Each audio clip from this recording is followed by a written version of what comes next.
시간이 좀 지났지만 함께 은혜를 나누고자 하는 말씀의 제목은 기적이 되라, 비더 미라클, 기적이 되라 라는 제목으로 하나님 말씀을 증거하겠습니다. 우리 옆에 있는 분들과 인사하겠습니다. 사랑합니다. 사랑합니다. 축복합니다. 우리 저 뒤에 보면 잘생긴 시오미도가 있네요.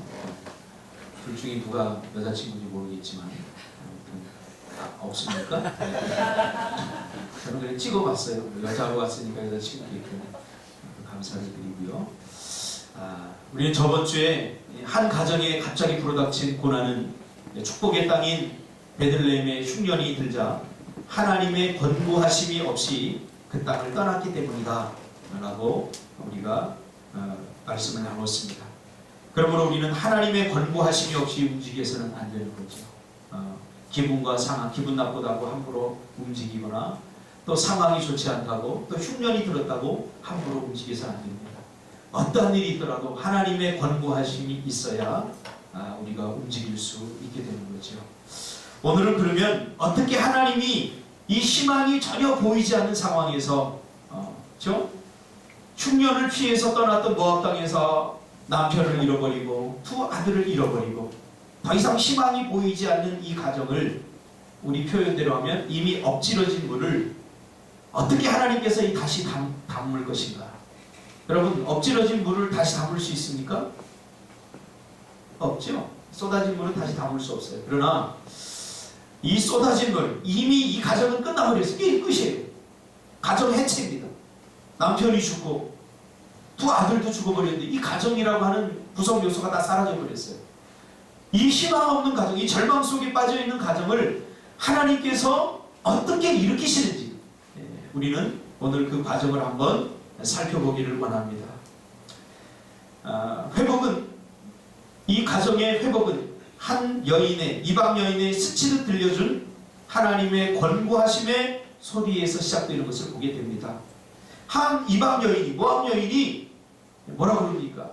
스치듯 이야기를 하죠. 야, 자 베들레헴 땅에 흉년이 왔는데 하나님께서 당신의 백성들을 보호하시고 인도하셔서 그 흉년에 사람들이 굶어 죽지 않고 살았더라. 하나님의 은혜와 보살핌 가운데 그들이 살아났더라 하는 소식을 스치듯 듣게 됩니다. 6절에 여호와께서 자기 백성들을 돌보시사 그들에게 양식을 주셨다 함을 듣고, 하나님의 권고하심은 항상 모든 것의 시작이고 회복의 시작입니다. 고난 중에는 들리지 않던, 평소에 들리지 않던 하나님의 음성이 들리는 시기죠. 그동안 수많은 하나님의 음성을 들었습니다. 그러나 히어링 한 거죠. 히어링. 우리가 듣다라고 할 때는 히어링과 리스닝이죠. 하나님의 음성을 여러분 지금 듣지 않습니까? 저를 통해서 귀로 듣는 것은 그냥 히어링이에요. 리스닝이에요. 잘 주의 깊게 듣고, 그렇죠? 그게 들려야 됩니다. 그게 들립니다. 평소에는 잘 들리지 않고 평소에는 보이지 않았는데 이제 고난의 직면에 있으니까, 이제 불행의 직면에 있으니까 비로소 하나님의 음성이 스치듯 들리게 된 거죠. 그래서 C.S. 루이스는 이렇게 이야기합니다. 고난은 확성입니다. 고난 때 우리는 비로소 들립니다.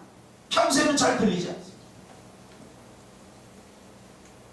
제가 어제 진짜 사나이 여성 특집 봤는데요.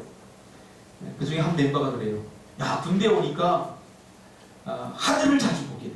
평소에 우리가 사회생활 할 때는 하늘이 잘 안 보여졌는데, 돈이 보이고 뭐 이런 관심이 다른 데 있었는데 군대 오고 나니까 비로소 하늘을 자주 보게 돼. 그래요. 그러니까 옆에 있던 한 친구가 맞아, 하늘의 별을 보았어 라고 이야기합니다. 평소에 우리가 잘 안 볼 때 너무 바쁘죠. 너무 분주하죠. 고난의 때도 마찬가지입니다. 우리가 문제가 없고 우리의 인생에 고난이 없을 때는 감사한 것이 감사한 것으로 잘 안 보이죠. 소중한 사람들이 소중한 사람들로 잘 안 보이죠. 그러나 떠나보면, 잃어보면 비로소 그때 이런 것들이 얼마나 소중한지 비로소 보이게 되는 거죠. 고난의 때도 마찬가지입니다. 평소에는 잘 들리지 않다가 비로소 이 나오미가 고난에 직면하니까 스치듯 들려오는 모압 한 여인의 소리, 하나님께서 자기 백성들을 보호하신다라는 소식을, 하나님의 권고하심의 소식을 듣게 되는 거죠. 그리고 나오미는 결심합니다. 이제 다시 모압 땅을 버리고 베들레헴, 흉년이 들었던 그 땅으로 내가 다시 돌아가야 되겠다 하고 결단을 합니다. 뜻을 정하는 거죠. 성경을 보면 보통 하나님의 백성이 뜻을 정하고 순종하면 하나님께서 특별한 은혜를 베푸시는 것을 보게 됩니다. 이스라엘 백성들이 뜻을 정하고 이제 애굽을 떠나 하나님이 약속한 가나안 땅으로 가기로 뜻을 정했을 때 하나님께서는 어떻게 하셨어요? 홍해를 가르셨어요. 얼마나 멋집니까? 뒤에는 바로의 군대가 따라오고 옆에 산맥이 막혔고 앞에는 홍해가 있을 때 우리가 하나님의 약속을 믿고 가나안을 가야 되겠다 하고 뜻을 정하니까 하나님께서 초자연적인 역사로 홍해를 가르셨던 것을 보게 됩니다. 또 여호수아가 전쟁 중에 하나님께서 해를 멈추게 하는 기적도 보여주셨어요. 이렇게 우리가 하나님의 뜻대로 살려고 하고 그 뜻을 정하면 하나님께서 특별한 방법으로 당신의 백성들을 지키시고 보호하시고 인도하시는 것을 우리는 성경을 통해서 자주 보게 됩니다. 그러므로 기적이라고 하는 것은 하나님께서 당신의 백성들을 보호하시고 지키시고 인도하시는 하나의 방법입니다. 기적은 하나님께서 당신의 백성들이 곤란한 일에 직면했거나 또 어려운 문제에 직면했을 때 그들을 위기에서 구해내시는 방법이죠. 그래서 이제 이 나오미의 가정이 뜻을 정하고 나오미가 돌아가기로 베들레헴으로 다시 돌아가기로 했을 때 우리는 은근히 기대를 합니다. 기적이 일어났으면 좋겠다. 그리고 기적이 일어나기를 기대하죠. 그러나 아직 기적은 일어나지 않습니다. 인간의 힘으로는 어떻게 할 수 없는 상황. 지금 여러분 생각해 보세요. 이 가정이, 이 가문이 다시 회복될 것이라는 기대를 우리가 할 수 있습니까? 없어요. 오늘 본문에서 읽진 않았지만 이제 이 유대에는 이런 전통이 있어요. 아들이 죽으면, 큰 아들이 죽으면 그 큰 아들의 아내를 둘째 아들이 같이 살아요. 이건 왜 그러냐면 대를 잇기 위해서 그래요. 대를 잇기 위해서. 둘째 아들이 죽어버리면 이 엄마에게서 난 이 아이가 또 기업을 물을 권한이 주어지는 거예요. 그러니까 내가 20살이 되었는데 남편이 죽으면 깐난쟁이 내가 아이를 다시 낳아서 그 아이와 대를 잇게 하는 그런 이게 풍습이 있었어요. 근데 나오미는 이미 아이를 낳을 수 없는 상태, 남편이 없기 때문에. 그러니까 너무 늙었어요.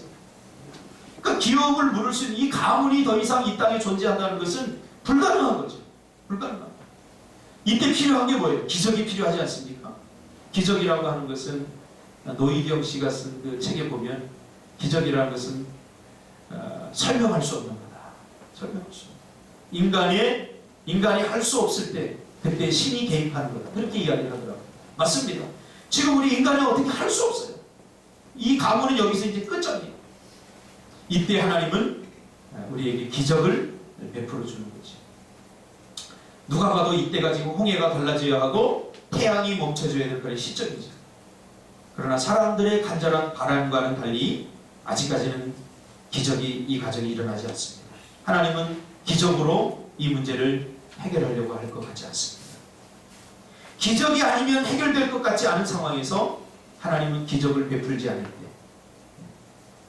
여러분 우리는 어떻게 됩니까? 기적이 아니면 안 돼. 여러분 우리 문제를 가만히 보면 기적이 아니면 안 돼. 우리 예린이가 신명역에서 1등 할 수 있는 확률은 기적이 아니면 안 돼. 근데 하나님은 기적을 베풀어 주지 않는 거죠. 내가 대학에 갈 수 있는 확률은 0%. 그래서 하나님이 기적을 베풀지 않으면 안 돼. 기적을 원하는데 우리 인생에 기적이 일어나지 않을 때 우리는 어떻게 됩니까? 지금까지 우리가 살아오면서 얼마나 많은 기적들을 받았습니다. 기적을 받았던 적이 얼마나 많습니다. 그리고 그 기적이 일어나지 않으므로 우리는 또 얼마나 많은 좌절과 실망과 상실감을 겪었습니다. 토익 딱 보면 1000점 딱 나와서 신문에 딱 박준서. 지금까지 대한민국에서 토익 1000점 나온 사람 없잖아요. 기적이 일어나다. 뭐 이러면 얼마나 좋겠습니까?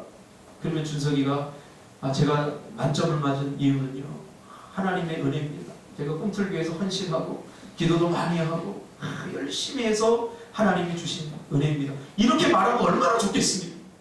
그러나 본인이 밝히지 않아서 모르겠지만 500이 넘는지 300이 됐는지 400이 되는지 모를 그 표정을 보고 알 수 있죠. 그런 점수를 가지고 허덕이는 것을 보면 하나님은 우리가 기적이 필요한 시점에 기적을 잘 주지 않은 것 같아요. 나오미가 생각하니 제일 먼저 오르바와 룻이 제일 먼저 생각납니다. 왜? 자기가 저주를 받는 것은 괜찮아요. 이제 자기가 잃을 것이 더 이상 없어요. 사랑하는 남편을 잃었죠. 아들을 잃었죠. 더 이상 잃을 것이 없어요. 근데 두 며느리를 보니까 아직도 나이가 젊어. 쌩쌩해. 저 아이들이라도 자기 살 길을 열어줘야 되겠다. 그래서 오늘 본문에 보니까 나오미가 너희들은 이제 나를 떠나라. 나에게 더 이상 소망이 없다. 나를 따라다니는 희망이 없다. 나를 떠나라. 그렇게 이야기를 하죠. 물론 그런 의미도 있겠지만 그런 의미도 또 있을 것 같아요. 야, 사랑하는 남편이 죽었는데 너희들이 나에게 더 이상 위로가 안 돼. 사랑하는 아들을 잃었는데 너희들이 더 이상 나에게 위로가 안 돼. 그렇게 생각할 수도 있겠죠. 어떤 분이 사업을 망하고 살기 힘드니까 그러더라고요. 목사님, 예수님이 빨리 왔으면 좋겠어요. 제가 당황했어요. 왜? 이분이 그렇게 믿음이 좋은 분이 아니거든요. 예수님 마라나타, 주 예수여 빨리 오시옵소서 할 만큼 그렇게 믿음 생활도 잘하고 그렇게 믿음이 좋은 분이 아니기 때문에 제가 약간 당황을 했어요. 그래서 집사님, 아니 왜 예수님이 빨리 왔으면 좋겠어요? 그랬더니 이번에는 아니 예수님은 그렇고요. 전쟁이라도 났으면 좋겠어요. 북한이 빨리 쳐들어왔으면 좋겠어요. 왜요? 그랬더니 자기는 지금 사업이 망해서 힘들어 죽겠는데 먹고 살 길이 막막한데 주위의 사람들 보면 너무 다 행복해 보인다. 자기는 힘들어 죽겠는데 자기는 숨쉬기조차 버거운데 주위 사람들 보면 너무 행복해 보인다는 거죠. 그래서 그럴 때보다 분노가 치밀어 오르고 화가 난다는 거예요. 하나님 도대체 왜 나만? 왜 우리만? 그래서 빨리 전쟁이 일어나서 다 공평해졌으면 좋겠다. 혹시 여러분 중에도 그런 사람 있나요? 이 나오미의 마음 그런 마음이 아니죠. 두 자부를 정말 불쌍히 여기는 마음, 이 마음이 정상 아닙니까? 이 마음이 하나님의 백성들이 가져야 될 온전한 마음 아닙니까? 그러자 두 며느리가 펑펑 웁니다. 룻과 오르바가 펑펑 웁니다. 시어머니가 불쌍해 보이는 거죠. 그렇죠? 펑펑 울고는 오르바는 그럼에도 불구하고 내가 살 길을 찾아야 되겠다. 그리고 첫째 며느린 오르바는 떠납니다. 어머니를 떠납니다. 그러나 둘째 며느린 룻은 죽어도 나는 어머니를 떠날 수 없습니다. 뭐 어머니에게 나올 것이 이제 더 이상 없어요. 어머니는 이제 짐이 돼요. 이 여인에게. 그렇죠? 고대 근동아시아에 적어도 3000년 전에 여인이 홀로 두 여인이 살아갈 수 있는 길은 전혀 없어요. 누군가가 도와주지 않으면 살아갈 수 없어요. 그래서 성경에서는 고아와 과부를 돌보라고 했어요. 모든 것을 다 잃어버렸어요. 누군가 도와주지 않으면 살아갈 수 없는 그런 상황이 직면하게 된 거죠. 그래서 첫째 며느리 너무나 시어머니가 불쌍해 보이고 안 됐지만 그래도 나는 살아야 되겠다. 그래서 시어머니를 떠납니다. 같이 울었어요. 똑같이 울었지만 똑같이 불쌍해 보이지만 어떤 사람은 울음으로 그치는 사람이 있고 어떤 사람은 그 사람을 위해서 값없이 희생해 주는 사람이 있어요. 우리가 길거리 가다 보면 불쌍한 사람들이 있어요. 너무 불쌍하다. 이 감정은 누구나 다 느낄 수 있죠. 우리가 인도의 첫 해에 선교를 가서 그 불가증 천민들을 보면서 그 아이들을 보면서 희망이 없는 그 아이들을 보면서 우리 모두 다 같이 울컥하지 않았습니까? 모두 다 울었어요. 그래서 바나나라도 하나 더 주려고 $1 하는데 이 $1 소리가 인도 갔다 오고서 한참 더 내 귓가에 들렸어요. 자고 일어나면 $1 $1를 줘도 그들의 인생은 변하지 않아요. 너무나 가슴이 아픈 거 아닙니까? 그러나 우리는 거기서 울고 끝났죠. 울고 끝났죠. 이렇게 울고 끝내는 사람이 있는 반면에 오늘 룻은 울음으로 끝내지 않고 이 불쌍한 여인과 함께 동행하기로 그렇게 결단을 합니다. 남은 자기 인생을 포기하고 시어머니를 쫓겠다고 말합니다. 죽어도 같이 죽고 살아도 같이 살겠다고 그렇게 말합니다. 여러분, 이게 가족 아닙니까? 가족이 정말 필요할 때는 정말 힘들 때, 오늘날 우리 한국의 가정이 많이 지금 해체가 되는데 그 이유 중에 하나가 뭐냐면 이 정신이 없기 때문에 그렇죠. 가족은 죽어도 같이 죽고 살아도 같이 살아야 돼요. 힘들 때일수록 가족이 더 하나가 되고, 교회 공동체도 마찬가지예요. 이게 가족이에요. 이게 가족. 저희 가족 이야기를 좀 해야 되겠습니다. 저희 삼촌이 일을 하다가 돌아가셨어요. 그래서 좀 돈이 좀 남았는데, 어떤 상황이었냐면 저희 숙모님이 삼촌하고 살다가 힘들다고 떠났었어요. 근데 삼촌이 돌아가셔서 보상금이 좀 많이 나오니까 아들이 하나 있는데 이 아들을 자기가 책임지겠다고 그러고, 그때 당시에 상당히 돈이 많이 나왔어요. 그래서 온 가족들이 다 모여서 회의를 하는데, 그래도 자기 자식은 엄마가 키워야 되는 거 아니냐. 맞죠? 저도 동감해서 맞습니다. 그러니 이 돈을 다 그 엄마에게 다 주자. 저는 반대했어요. 키우는 건 맞는데 저는 반대다. 왜? 가족이라고 하는 것은 아무리 힘들어도 그 고통과 아픔을 같이 하는 것이 가족이지, 떠나는 것은 가족이 아니다. 그래서 난 반대한다. 이 돈을 은행에다 묻어놨다가 이 아이가 대학까지 다 하고 스스로 독립할 때 그때 이 아들에게 주는 게 더 맞다고 생각합니다. 모든 사람들이 다 그냥 엄마에게 주자라고 할 때 저는 제 소신을 위하겠습니다. 결국은 은행에 넣어서 이 아이가 대학까지 잘 졸업하고 지금은 수원 쪽에서 그 카센터를 이렇게 하고 있습니다. 그렇습니다. 가족이라고 하는 것은 같이 웃을 때만, 좋을 때만 같이 하는 게 아니라 힘들고 어려울 때도 같이 하는 것이 가족이죠. 그런 의미에서 이 룻은 자기 시어머니를, 자기 어머니, 친어머니도 아닌 룻을 따라서 베들레헴으로 돌아갑니다. 자, 베들레헴으로 돌아갔는데 이 베들레헴으로 돌아가면 기적이 일어나야 되는 거 아닙니까? 보통 우리 그렇게 생각합니다. 야, 이제 하나님이 원하는 곳으로 우리가 갔다. 그래, 하나님이 뭔가를 해주시겠지. 기적이 일어나야 돼. 그러나 기적의 기면은 전혀 보이지 않습니다. 여전히 이 두 여인의 초라한 삶은 계속됩니다. 비워진 삶, 공허하고 텅 비었으며 사랑하는 사람을 잃어버리고 그 남겨진 여인들의 삶은 여전히 변화되지 않은 채, 텅 비어버린 채 절망 속에 있습니다. 나오미의 고백을 보면 알 수 있죠. 나오미가 그 베들레헴으로 돌아오는 것을 보면 사람들이 그럽니다. 야, 저기 나오미가 온다. 그러니까 나오미가 뭐라고 그럽니까? 이 사람들아, 나를 이제는 나오미라고 부르지 마라. 나오미라고 하는 뜻은 희락이라고 하는 뜻입니다. 희락. 기쁨이라고 하는 뜻입니다. 내 인생의 기쁨은 사라졌다. 나는 더 이상 희락이 아니다. 나를 더 이상 나오미라고 부르지 말고 나를 마라라 하라. 마라라고 하는 것은 괴로움이라고. 나는 내 인생의 이제 희락은 다 사라졌다. 앞으로 보니까 기쁠 날이, 웃을 날이 이제 사라져버린다. 남편이 있느냐, 사랑하는 아들이 있느냐, 내가 웃을 일이 뭐 있겠느냐. 더 이상 내 인생의 희락은 사라졌으니, 내 인생의 괴로움만 남았으니 나를 말하라 하라. 이렇게 말합니다. 그러면서 아주 중요한 이야기를 합니다. 그렇게 한 이유가 뭐냐? 하나님이 나를 텅 비게 하셨다. 텅 빌 것 같아서, 흉년이 와서 내 인생이 텅 빌 것 같아서 최후로 떠났던 모압에서 오히려 더 텅 비워져서, 텅 빈 게 아니라 이제 싹 없어졌어요. 하나님이 다 가져가셨다는 거죠. 뭐도요? 기쁨도, 행복도, 재산도, 사랑하는 사람. 이제 약속의 땅에 들어왔는데 아무 일도 일어나지 않습니다. 좀 답답하지 않습니까? 이 우리를 좀 당황하게 만듭니다.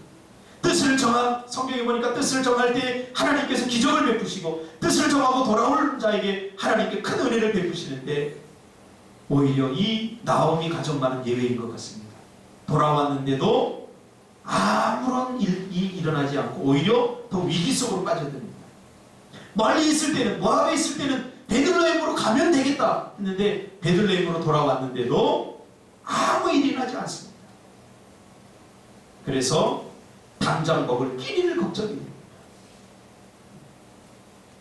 저는 신앙생활을 하다가 실망하고 교회를 떠났다가 다시 신앙생활을 해야 되겠다 하고 교회로 돌아왔는데 전혀 자신의 삶이 달라진 것이 없는 것을 보고 하나님을 원망하고 다시 떠나는 사람들을 많이 봤습니다.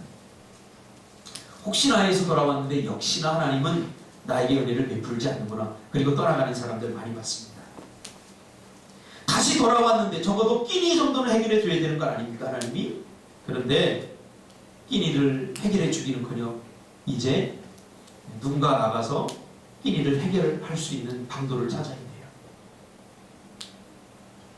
그러나 천만 다행인 것은 마치 그때가 추수 시기라는 거죠. 이 중요한 것이 뭐냐면 사람의 성품입니다. 보통 우리가 이 정도 되면 성질 들어온 사람은 어때요? 그렇지 뭐 역시 하나님은 별 기대할 뿐이 못돼. 성질 들어온 사람은 불평하고 원망하면서 내가 뜻을 정하고 다시 돌아왔는데 하나님 나에게 왜 은혜를 주지 않아? 그래서 못된 성품이 이 안에서 나옵니다. 못된 성품.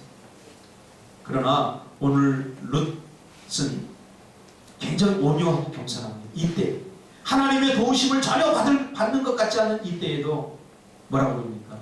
어머니 대신 내가 나가서 이삭이라도 주오겠습니다. 이렇게라도 우리 해서 먹고 살아야 되는 것 아닙니까? 그래서 끼니를 해결하려 추수하는 곳으로 이렇게 나갑니다. 당시 이스라엘에는 불쌍한 자들, 스스로 농사를 지을 수 없는 땅을 가지고 있지 않는 자들, 그런 자들, 고아나 가부 이런 자들을 위해서 추수를 할 때 싹 깨끗이 걷는 게 아니라 좀 찌꺼기들 이렇게 남겨두는 풍습이 있었어요. 그 누구의 거예요? 고아나 가부들이 그 남겨진 것을 가져다가 끼니를 해결하라. 그래서 이제 추수밭으로 갑니다. 참 나가면서 얼마나 비참했겠습니까? 하나님의 권고하심으로 다시 돌아왔다면, 다시 말하면 하나님의 권고하심, 하나님의 말씀에 순종함으로 다시 돌아왔다면 하나님께서 이제는 책임져야 될 것 아닙니까? 하나님의 권고하심이 없이 떠났던 땅에서 모든 것을 잃어버렸어요. 그렇다면 하나님의 권고하심을 듣고 온 땅에서는 하나님이 뭔가 대책을 세워놓고 하나님이 뭔가 은혜를 베풀어야 되는 것 아닙니까? 그런데 전혀 그러지 않아요. 이제 스스로 끼니를 해결해야 돼서 룻이 나갑니다. 이 이야기는 이렇게 느리고 지루하게 진행이 되죠. 룻기를 보면 다이나믹한 것이 전혀 없습니다. 그래서 룻기를 읽으면 좀 진득함이 있어야 돼요. 출애굽기를 보면 어때요? 굉장히 다이나믹하지 않습니까? 물이 없으면 어떻게 해요? 지팡이를 내고 치면 물이 막 나와. 적어도 우리의 삶에 이런 기적이 일어나야 되지 않습니까? 내일 1,000만 원이 필요한데 내가 기도했더니 은행에서 전화가 왔어. 박 목사님 1,000만 원 갖다 쓰세요. 뭐 이런 기적이 우리 삶에 일어나면 하나님 믿는 맛이 얼마나 나겠습니까? 그렇죠? 장가가고 싶은데 이게 지금 여자가 없어. 근데 어느 날 교회에 딱 왔는데 이쁜 여자가 딱 와가지고 당신밖에 없습니다. 당신 나오게. 이러면 얼마나 좋겠습니까? 성경이 이런 이야기로만 쓰여져 있으면 우리가 얼마나 신앙생활 할 맛이 나겠습니까? 그러나 룻기는 지루해요. 그런 기적이 나타나지 않아요. 하나님의 말씀에 순종하고 돌아왔는데 여전히 자기가 끼니를 해결해야 되는 뭔가 묵직하고 진득한 인내가 없으면 이 성경을 읽기는 참 힘들어요. 그러나 희망이 조금씩 보이기 시작합니다. 룻이 이삭을 주우러 간 밭에서 성품이 좋은, 인심이 좋은 주인 보아스를 만나게 됩니다. 그러자 보아스가 종들을 시켜서 야, 저 여인이 이렇게 이삭을 주는 거 우리가 무슨 사연이 있는 것 같다. 이삭을 좀 흘려라. 그래, 흘려라. 좀 많이 주어라. 그러니까 보아스가 알지도 보지도 못한 사람에게 선대를 합니다. 선대를. 제가 요즘 누구에게 선대하고 있어요. 알바노라고 하는 친구인데, 알바니아에서 온 친구인데 뭐 이렇게 목걸이 같은 거, 팔찌 같은 거 팔고 다니다가 저를 만나서 우리나라에 온 지 4개월밖에 안 되는데 한국말이 안 되니까 뭘 구입하려고 해도 잘 안 돼요. 그래서 G2 폰, 배터리와 배터리 케이스를 자기가 구하고 싶은데 자기는 언어도 안 되고 그러니까 힘들다고 그래 제가 구해줬어요. 또 얼마나 감사하지. 거기다가 제가 돈을 안 받고 그냥 줬어요. 할렐루야. 자기 아버지가 알바니아는 이후에도 못든 가난한 나라예요. 좀 괜찮은 직장, 그 보트 이런 뭐 하는 그런 선박회사에 다니는데 하이 클래스래요. 근데 이 아버지가 한 달에 받는 월급이 38만 원이에요. 35만 원. 38만 원. 그러니까 어떻게 사는지 우리가 알겠죠. 제가 올 때마다 현선이가 타주는 맛있는 차에다가 또 베이글도 대접하고 이렇게 대접하고 또 올 때마다 제가 빈손으로 돌려보내지 않았어요. 항상 뭔가 선물을 해주고 이 가니까 이 친구 처음에는 이렇게 잘해주면 사람이 그렇잖아요. 감사하다 그런 사람이 있어요? 이거 뭐지? 이거 사기꾼 아니야? 처음에 이렇게 보이다가 이제 좀 진심이 느껴지는 거예요. 그래서 엊그제 왔는데 당신의 마음이 나에게 느껴진다. 당신이 나에게 친절을 하는 게 이제 마음이 느껴진다. 너무 고맙다. 그래서 내가 그랬죠. 다짜고짜 많이 써. 그랬지. 너는 내 아들이다. 19살밖에 안 되니까. 그래요. 선대하는 게 쉽습니까? 쉽지 않아요. 저도 해보니까 그래요. 처음에 이 배터리를 구해달라고 그래서 구해줬는데 돈을 한 만 원이면 내가 내줘야 되겠다 그랬는데 매집사가 알아보더니 목사님 2만 원이에요. 그래서 안 되겠다. 왜? 내가 낯선 이방인에게 2만 원을 줄 이유가 뭐가 있어요? 땅 파면 2만 원이 나옵니까? 그래서 삼진 집사한테 제가 외출하면서 알바노가 오면 2만 원을 꼭 받아라. 그랬더니 2만 원을 받아놨더라고요. 갔다 와서 2만 원을 삼진 집사가 나한테 주는데 너무 미안한 거예요. 내가 괜히 의심했나? 그래서 그 다음 며칠 있다가 연락이 왔길래 2만 원 다시 줬어요.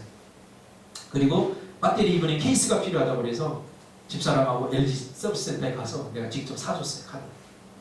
그러니까 너무 고맙다. 근데 나는 미안하더라고. 괜히 의심했어. 그러니까 선대하는 것이 쉽지 않아요. 근데 보아스는 오늘 선대하는 거죠. 이 여인, 보지도 듣지도 못한 여인을 선대하는 거죠.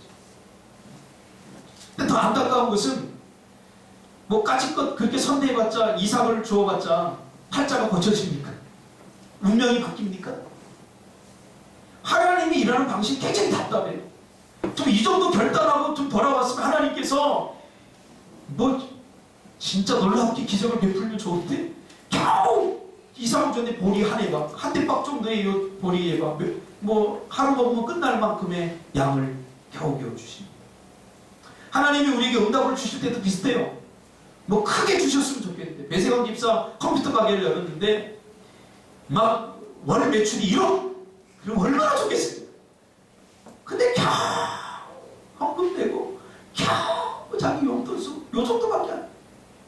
물론 적게 번다는 얘기는 아니에요.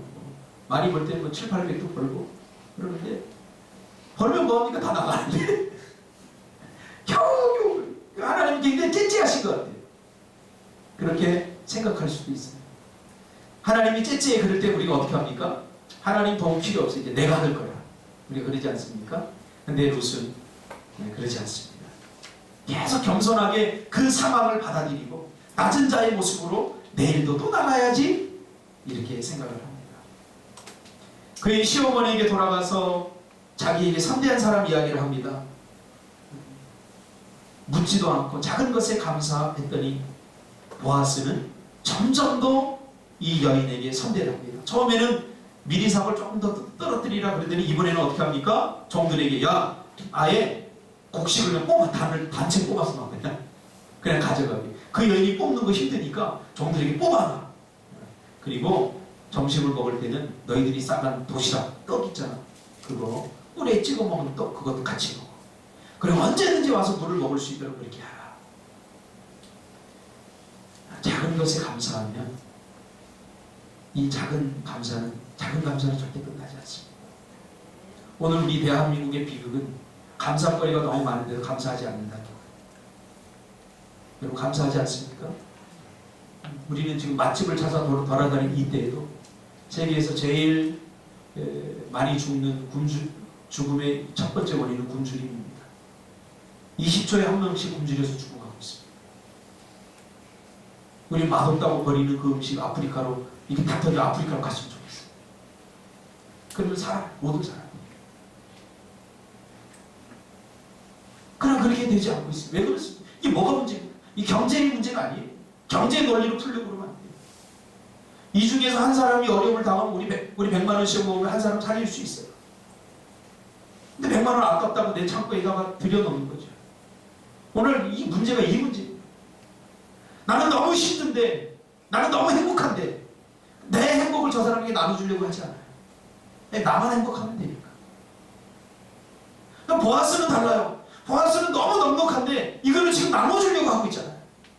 한 여인에게, 비참에 빠진 여인에게 나눠주려고 하고 있잖아요.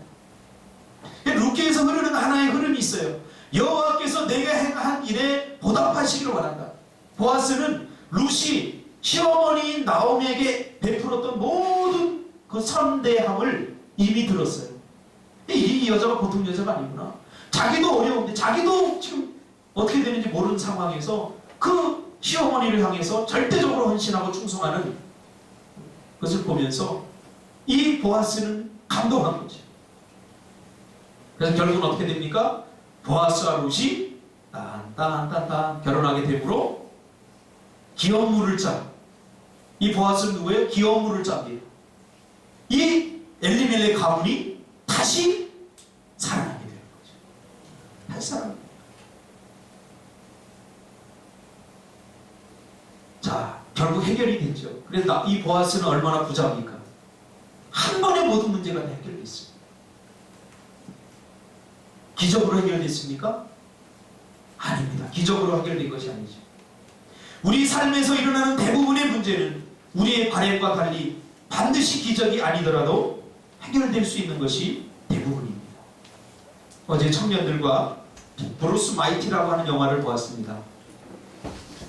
짐 캐리가 나오죠. 아나운서가 되기를 원하는 짐 캐리가 자기의 뜻대로 되지 않아요.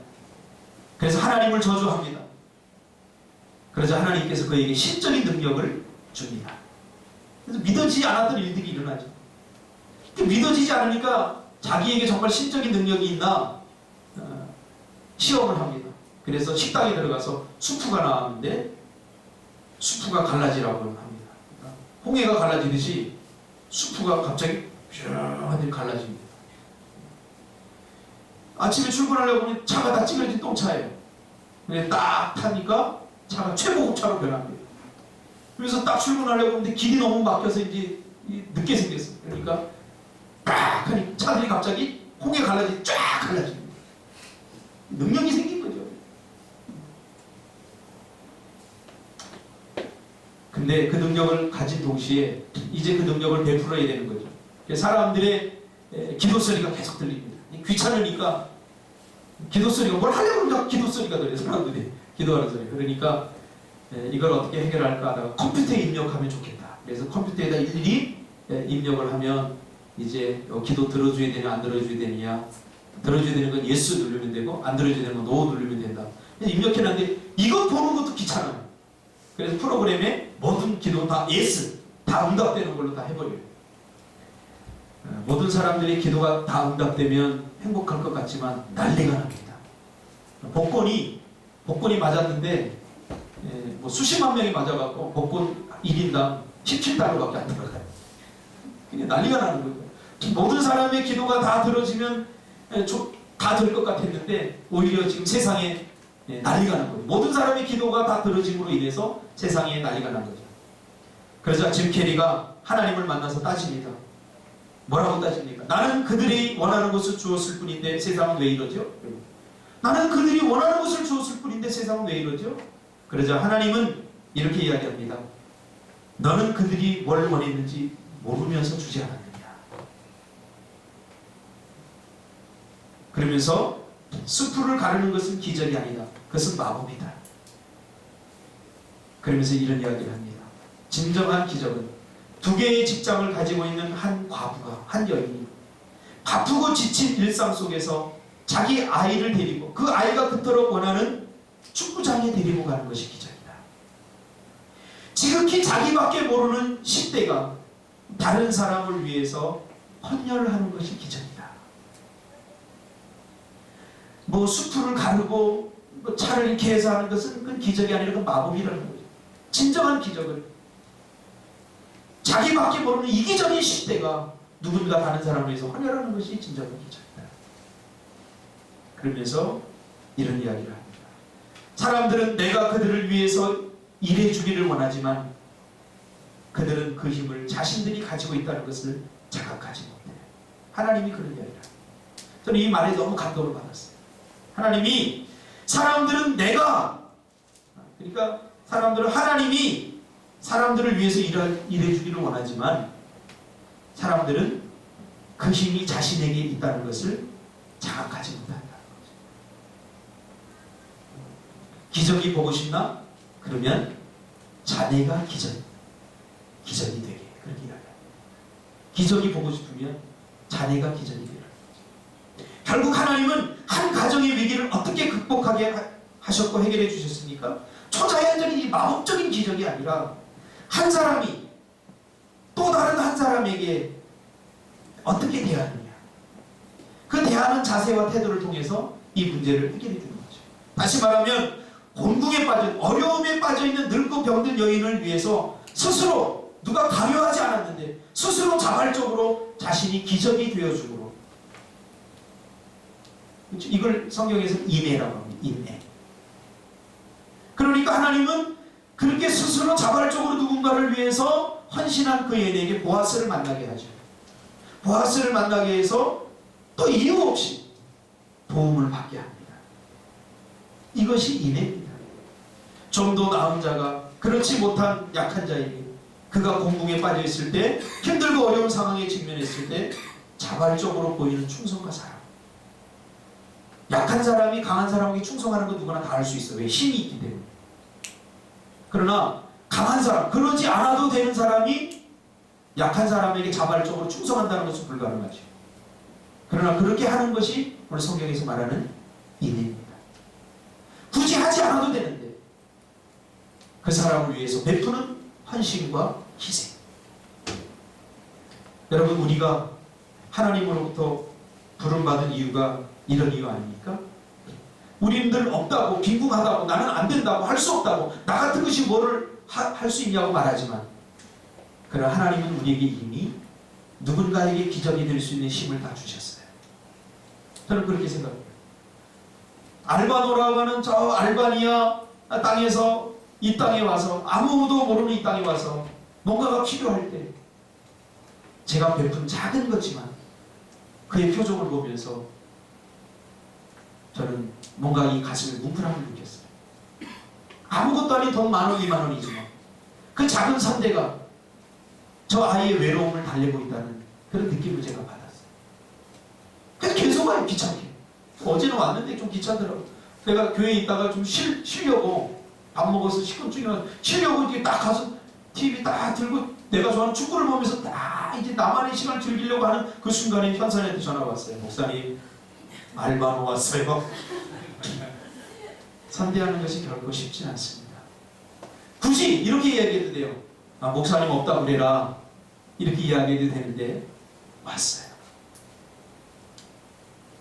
그리고 한참 이야기하고 보내고 나니까 또 컴퓨터를 구하고 싶다고 그래서 컴퓨터 중고 노트북을 구하려고 하는데 얼마에 구하려고 하니까 200,000원에 구하는데 말이 되는 이야기입니까? 그러니까 나를 믿는 거죠. 그래서 배세경 집사한테 데려다 줬더니 배세경 집사 영어 잘해요. 할렐루야. 영어를 얼마나 잘하는지 막 통해요. 그냥 소통이 되더라. 우리가 보내는 10,000원, 그 10,000원이 미얀마의 땅에 우리가 베푸는 그 작은 선대가 한 사람의 인생을 바꿀 수 있는 기회가 된다는 거죠. 그러므로 우리는 하나님이 보내신 기적입니다. 성경은 말하죠. 대접받고 싶은 대로 대접하라. 내가 대접 안 해준다고 불평하지 말고, 나는 누군가에게 대접받고 싶은 대로 대접해 준 적이 있다. 내 인생에 기적이 없다고 불평하지 말고, 나는 누군가 인생에 왜 기적이라고 하는 사실을 믿고 살아가는가. 우리 꿈틀교회 성도 여러분은 저의 기적입니다. 할렐루야. 여러분들이 있기에 교회가 존재하는 것이기 때문이죠. 우리는 누군가의 기적입니다. 여러분은 여러분의 엄마의 기적이고 여러분의 아빠의 기적이고 우리의 자식들의 기적입니다. 그렇죠? 기도하겠습니다.